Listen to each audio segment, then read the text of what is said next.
Bom, gente, nesse vídeo aqui a gente vai falar um pouquinho sobre a questão eleitoral, tudo que vem acontecendo aí. Vocês viram aí o que aconteceu na votação de ontem. O Bolsonaro vinha ganhando aí com uma média de 48 a 41, 48 a 40% durante um certo período. A partir de algum momento ali houve um empate e depois o candidato de esquerda, que havia sido condenado na Lava Jato por corrupção e tudo mais, tomou ali a dianteira e ficou até o final e chegou aí aos seus 48%, o que é uma vantagem muito grande ali, cerca de 5 milhões de votos. A gente viu que a grande parte dos candidatos que apoiavam o candidato Jair Messias Bolsonaro foram eleitos com uma vasta vantagem. A gente vê até em Minas Gerais ali o deputado mais votado, que foi um recorde de votação, senadores e tudo mais, né? A gente tem que entender como que se deu essa dinâmica, né? Por que alguém que votaria no deputado federal, no deputado estadual, no senador com Bolsonaro e não votaria em Bolsonaro? É um tanto quanto estranho tudo isso que acontece, até porque a gente fala, ah não, mas Minas Gerais sempre foi um reduto ali do PT e tudo mais também. Isso foi antes de 2018, porque em 2018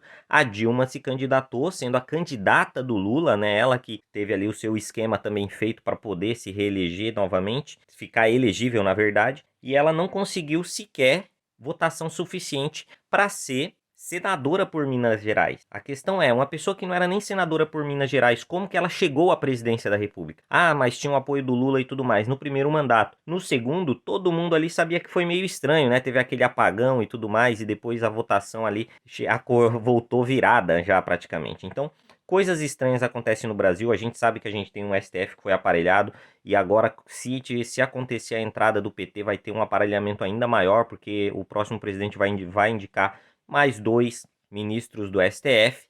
Né? A gente sabe quem era o presidente do TSE. A gente viu aí vídeos onde cadeias, né, presídios comemoravam a vitória do Lula. Teve notícia de que o Marcola, né, estaria garantindo seu voto a Lula.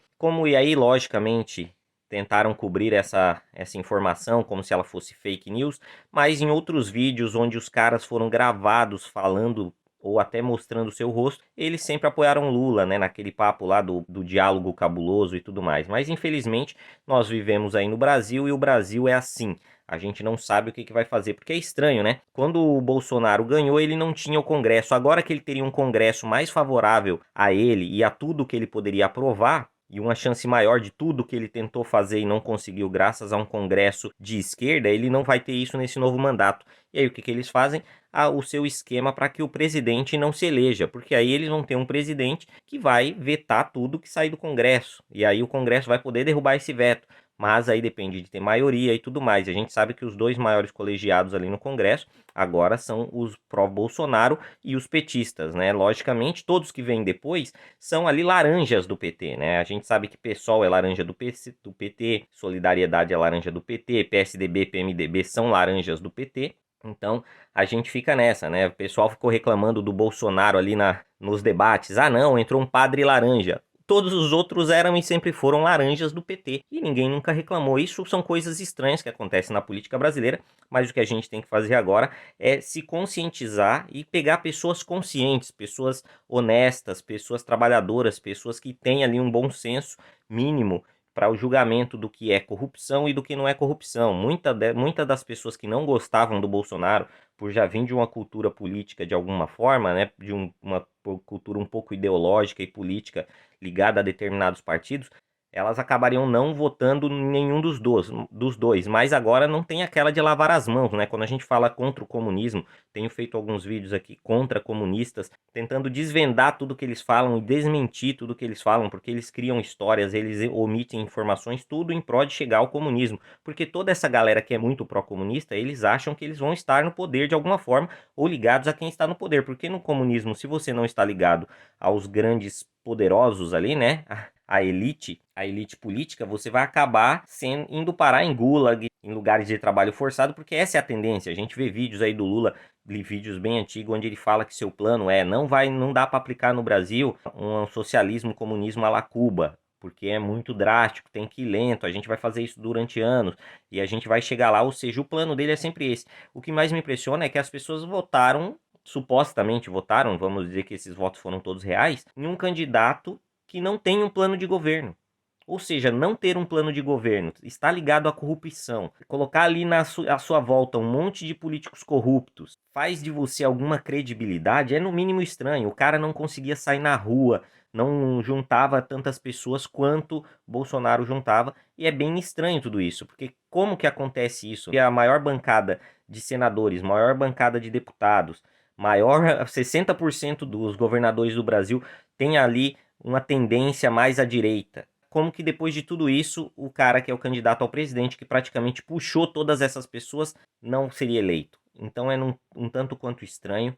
O trabalho vai ser árduo, principalmente pela não existir transparência. O voto lá, você dá seu nome, eles anotam, quando você vota é de ninguém. Você não consegue linkar isso a você, você não tem sequer uma impressão dizendo que você votou naquele candidato X.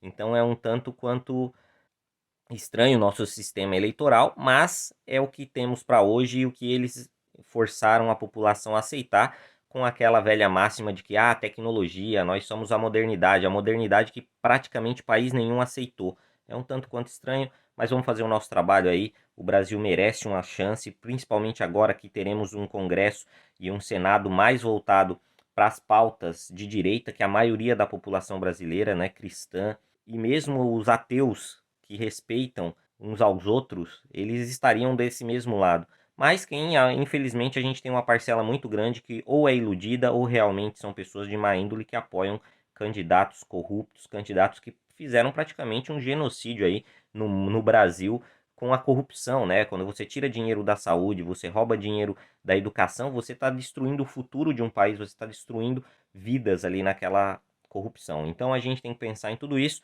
e vamos para frente, porque a gente tem que pensar no futuro e tentar reverter essa situação. E agora seria o momento exato onde a gente teria um presidente alinhado com um Congresso com mais chance de colocar os seus projetos em andamento. Então é isso, galera. A gente se vê. Um abraço e até mais.